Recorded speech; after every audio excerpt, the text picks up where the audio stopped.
Hello and many thanks for looking back in at the channel.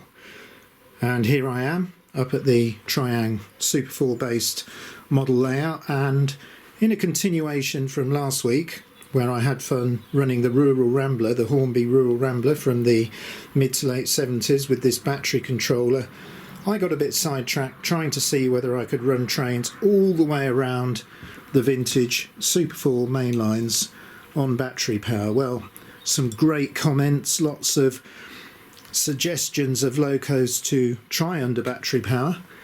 So I've decided that this video will be kind of the continuation and end of the battery power experiment. So after reading the comments, I've chosen a few locos. Now I hope you won't be disappointed if your choice is not here, but I've selected different manufacturers, different locos, so let's quickly go through them.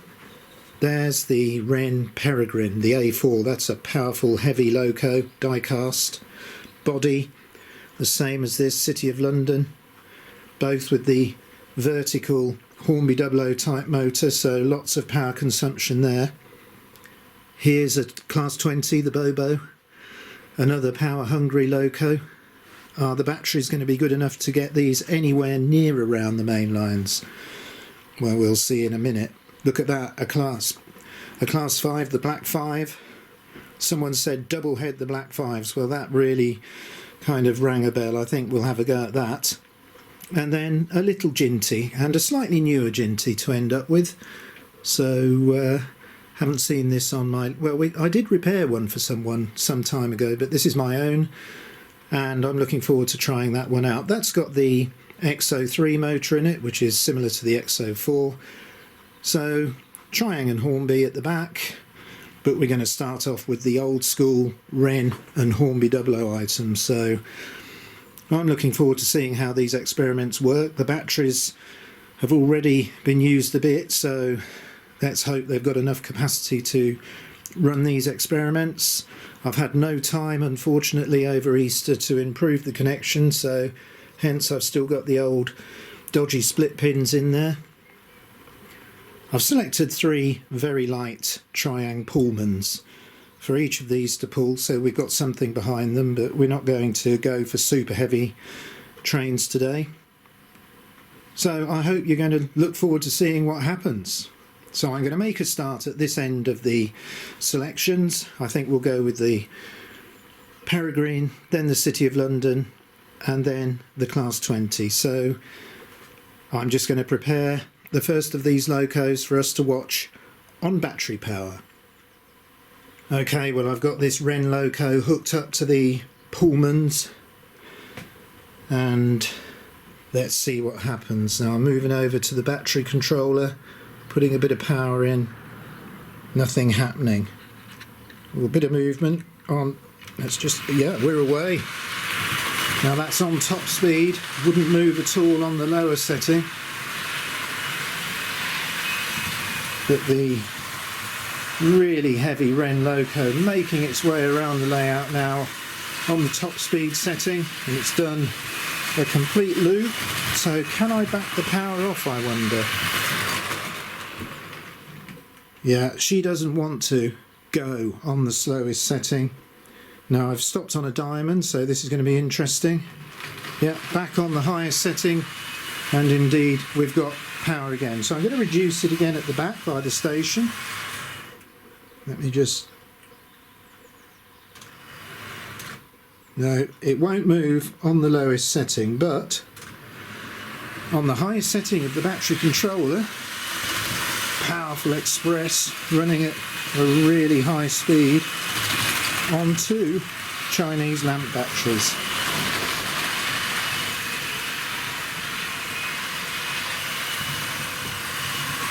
Right, well, I think we're going to bring it into the station at the end of this loop. I don't want to drain the batteries unnecessarily. We've got lots of locos to get through. So, yeah, when I reduce it down to the lowest setting, it just slowly comes to a standstill. But anyway, the first of the locos, that's the A4 Peregrine from Wrenn, has managed to go round the whole of the Super 4 main lines on battery power. So we'll be back in a second with the City of London. Okay, well, I've got it on the main line, and of course you might notice there's an additional wagon here. I've got to put a converter wagon in because I've got a Hornby 00 coupling on the back of the tender. So there's a horsebox converter wagon. So what's going to happen? Well, I'm just getting back to the controller. Going to try and put the slowest speed in, and once again nothing at all. But yeah, we're away on high speed. And look at that, just as good as the Wrenn Peregrine, really. Well, to be expected, similar motors. Oh, I just love running this loco. It's so smooth, so powerful. I really enjoyed getting it out of storage. And I mean, that seems to be loving the battery power.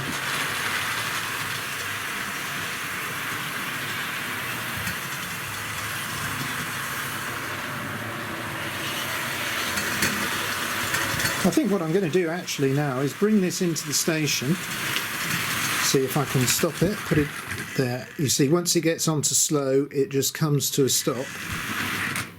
That's power off. Yeah, it's difficult to control this. But I think what I really need is to measure the power consumption. So I'm going to pause the video a minute and come back with an amp meter, something I probably should have done initially, but let's get an amp meter down and see what these big locos are drawing. Right, well, here we have the City of London tearing around the layout again, and I've just been and found a little multimeter which I've wired in. Lots of dodgy wiring here, but look, I hope you can see that. That's 0.4 of an amp. Now if I stop the loco, there we go. It doesn't go down to absolute zero. It is a rather cheap multimeter, but let's look at the startup current on this. 0.6 of an amp, but dropping down to quite a nice, around 0.4 of an amp. So these batteries really been given a good workout. Okay, well, I'm bringing this into the station because I ought to just put the Peregrine just back on the track and just see whether the reading's the same as the City of London, or whether the Wrenn motor is slightly more refined and might draw a little bit less current. Okay, well, the old Peregrine's back on, and let's see what the startup consumption is. Not quite 0.6, and yes, I think we've got a bit of a slightly more efficient motor on the Peregrine. That's settling at about 0.35, and looking at it, it is running slightly faster than the heavier old Hornby 00 item, though they are both heavy, being cast. But I definitely get the feeling that even though both these motors have been serviced, the Wrenn motor is slightly more efficient than the Hornby 00 one. So that's been around a couple of circuits now. Let's just have another look at this meter, and it's fluctuating between 0.35 and 0.4, so not too bad. Well, let's get this into the station, and then it's time for the Class 20.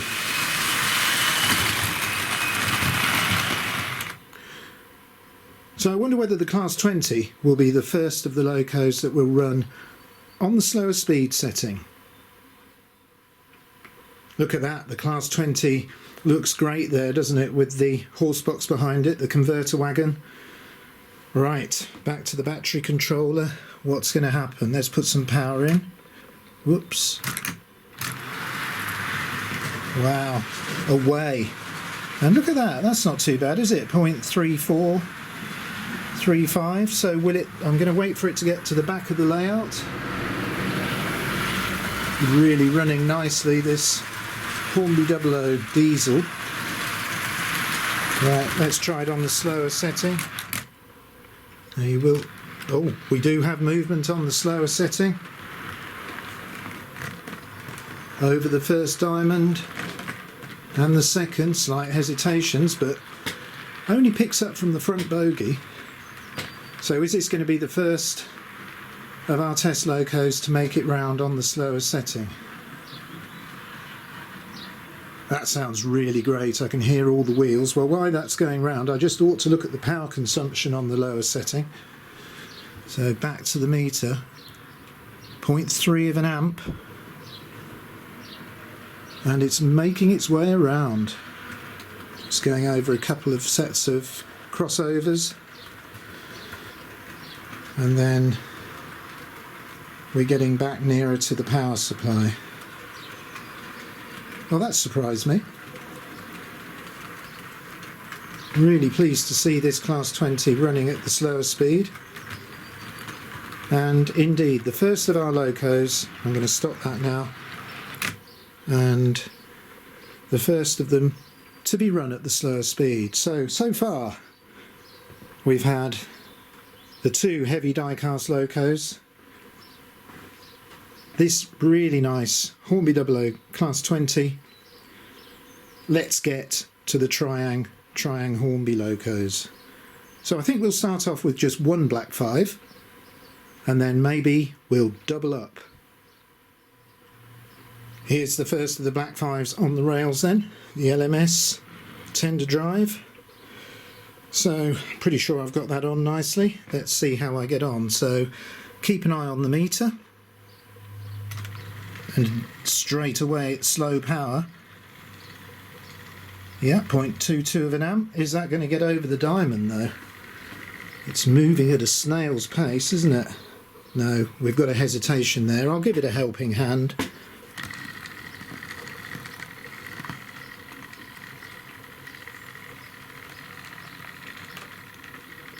Yeah, doesn't seem to like the diamonds at that speed. No, I think we're going to have to increase the power. So let's get back to the battery controller and jump up to the higher setting. And there we have 0.28, but it's much happier on the top setting. Let's just watch this go round a couple of loops. Not too noisy for a tender drive.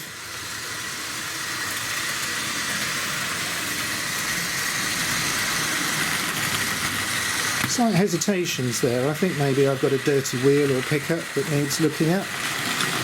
But for this excellent Hornby loco to be running on battery power, well, that's great, isn't it? So I'm going to get it round once more, and then I think we'll get the other Black 5 on the front. So let's just look at the meter again. We've got just under 0.3 of an amp.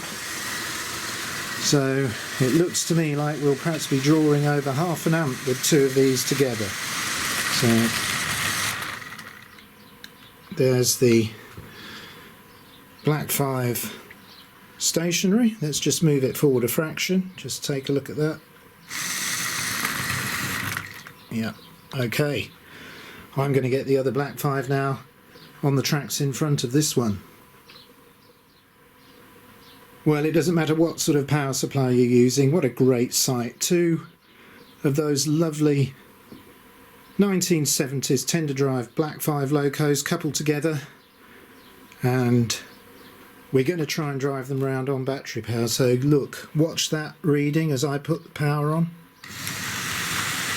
Oh, tremendous.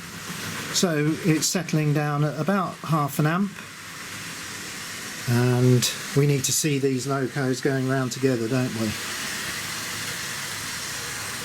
Well, that's a great sight, making some great noises.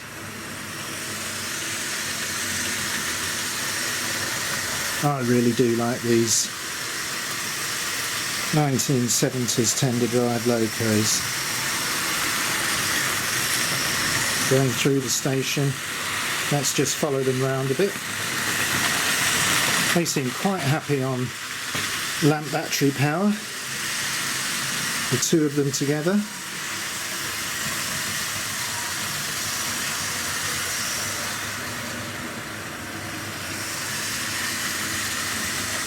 Let's just watch them coming down the layout again.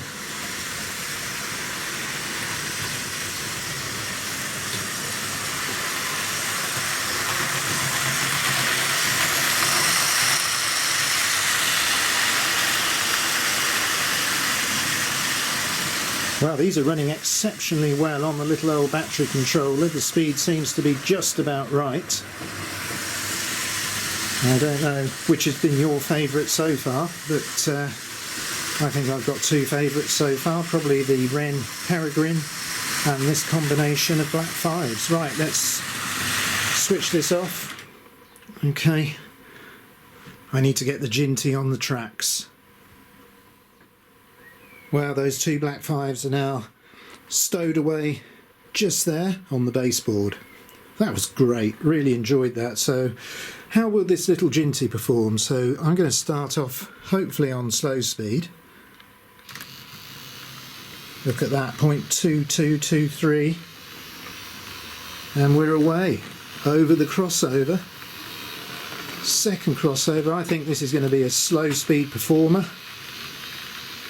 Much lighter loco, of course, but the gearing on these later Jintys is great. The plastic coarser drive gear and worm wheel, and this just seems to be made for battery power, doesn't it?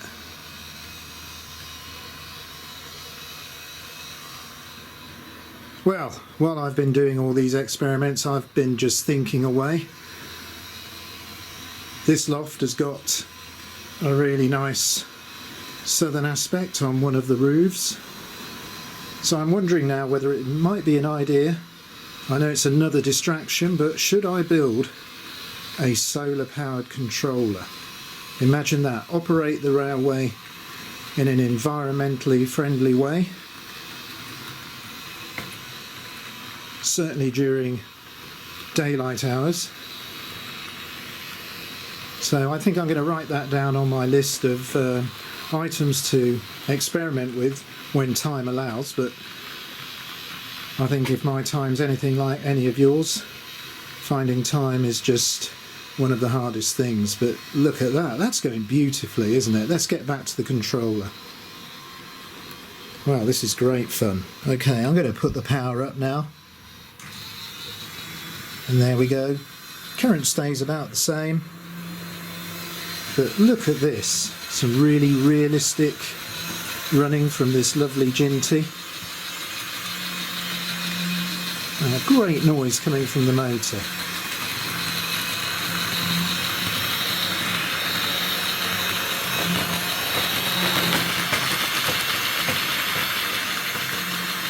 So I guess if I was to make a solar powered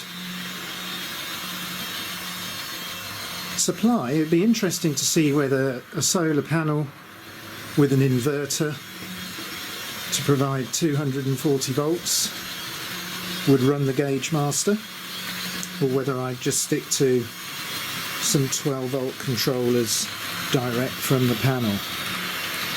This is absolutely running beautifully. A great loco. Again, probably from about 77, 78. One of the last of the XO3, XO4 powered models, but just superb to see these running around on this little battery controller. Right, well I'm going to bring it in because I probably ought to just quickly put last week's models on. Now whether I can just change this Jinty without cutting the film, I don't know, maybe I can. And get the class 37 on. So there goes the Jinty. Here comes the big old diesel electric. Look at that. So just bear with me a second while I try and settle it in on the tracks. I need to know really what sort of power these were all drawing. So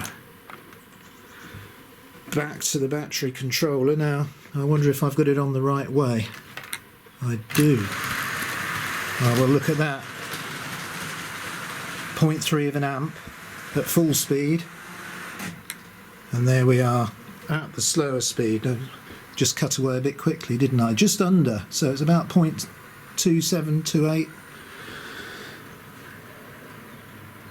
That looks a nice train, doesn't it? The green class 37 with 3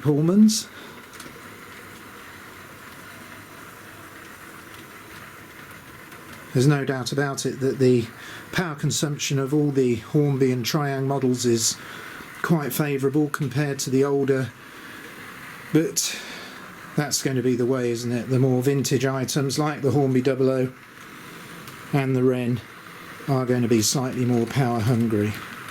Right, well there we go. Let's just have one circuit at top speed and about 0.3. But this runs so nicely on batteries, this power bogey. These power bogies can be exceptionally noisy if the bearings are out of alignment or there's degradation to the bearing. But when they're running properly, they're just a superb item of 1960s to early 1970s model railways.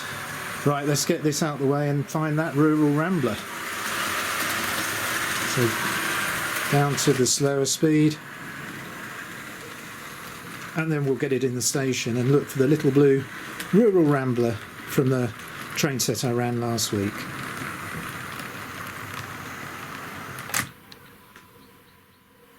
And there it is. What a beautiful livery on this loco. It's lovely shiny blue.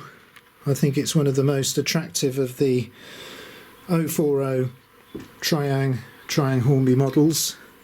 So keep an eye on the meter.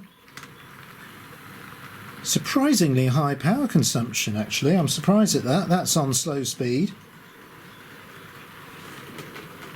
Oh, that really has surprised me. That's the CAN motor in this, remember. Now, I was expecting that to be well under 0.3, maybe even 0.2 of an amp.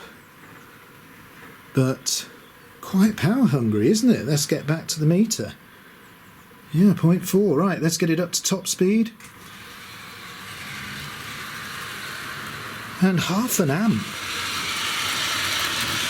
Well, it's putting that half an amp to good use and it's running beautifully with those Pullmans, but yeah, I'm absolutely flabbergasted at that. Okay, right, well, I suppose as happened last week, I'm going to get slightly sidetracked now because that... Can I just drive it round on slow speed? Yeah, I'm really very, very surprised at that reading. Okay. Well, there's something I'm going to do here now, so let's just see if I can get this off the layout and put it onto the other main lines. Now, a couple of you have made observations in the past. Over here, a section of the layout that's not fully operational yet, just where the ore bridge is. Look what's there. I've got a little Triang 040 park there. Now this hasn't been properly recommissioned. I do know it runs, but it's needing a jolly good service, but we need to try it, don't we? Let's get it on the lines here. Poor old Polly. And a nice bit of weight in that model. So, what's going to happen with this one? Well, look at that, on slow speed. I doubt if it'll make it across the diamond, but well, it has. So we've got Polly grinding away, quite noisy. Nice to see the little red loco pulling some Pullmans. Someone did mention we ought to be looking at 040s, so once again the video's looking at something that I hadn't got planned, so let's get some more speed. So look at that, just under 0.4.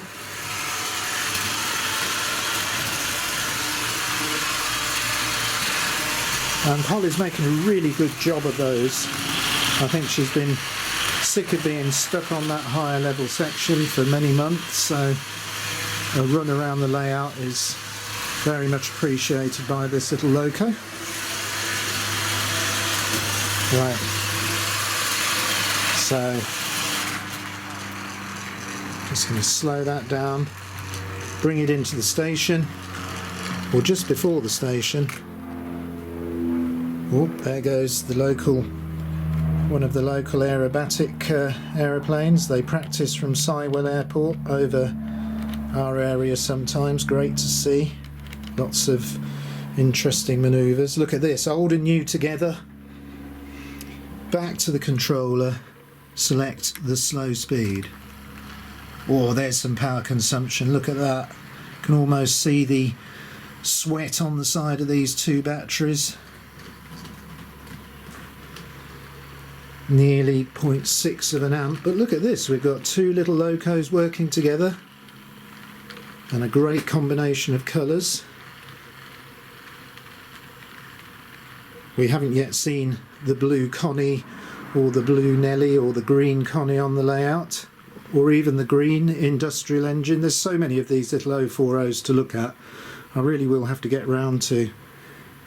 Oh, these are crawling now. The batteries must be really hurting. Let's get back to the amp meter. Yeah, half an amp there. That's just like connecting an element across the top of the batteries, really. Okay, I think let's speed this up. This is getting a bit too slow. That's better. Well, they're working well together, old and new. So we've got CAN motor and X04, and they're geared similarly. And we do seem to have had, yeah, that was just the top of the controller. We had a brief power outage there. Look at this power consumption though, goodness. Nearly 0.7 of an amp. Working those batteries now. Okay. Well, this is great. I'm slowing this down. Right. Okay, well, can we triple head them? I think I did say last week that the Dock Shunter was not going to feature, but I think we need to see just what we can get out of this power controller. Now, there might be some interesting noises from this Dock Shunter. It's awaiting recommissioning as well. So, two X04s, one CAN motor. What will we do here? Well, we've got 1 amp. We're breaking the amp. And the little 040s are almost pushing this Dock Shunter. It doesn't want to go fast, does it? But I think they're all doing their best. Now, will we get a glimpse of the light bulb in a minute? I can get some excellent Triang smells now. These batteries are producing all sorts of effects around the layout. There doesn't seem to be much of a glimmer from that light. Let me get down to the other end, see if we can have a look at it as it approaches. Oh yes, we do have illumination, so not only are we running these old school electric motors, we've also got a little filament bulb being powered by the batteries. Well, I'm amazed at that. I've had such good fun continuing this battery powered experiment with these vintage models, and right now I think we've reached nearly the end of this video. I do hope you've enjoyed these experiments and seeing these different locomotives on battery power. I think for me, actually, I'm going to say the 3 little 040s running together has been the most fun. Let's get back to the meter. Well, I think we've had a slight drop in current, so maybe the little Dock Shunter is starting to warm up a bit, so we are under the amp. But amazing to think we're drawing an amp from these batteries. I mean, they can't perform for much longer at that sort of power consumption.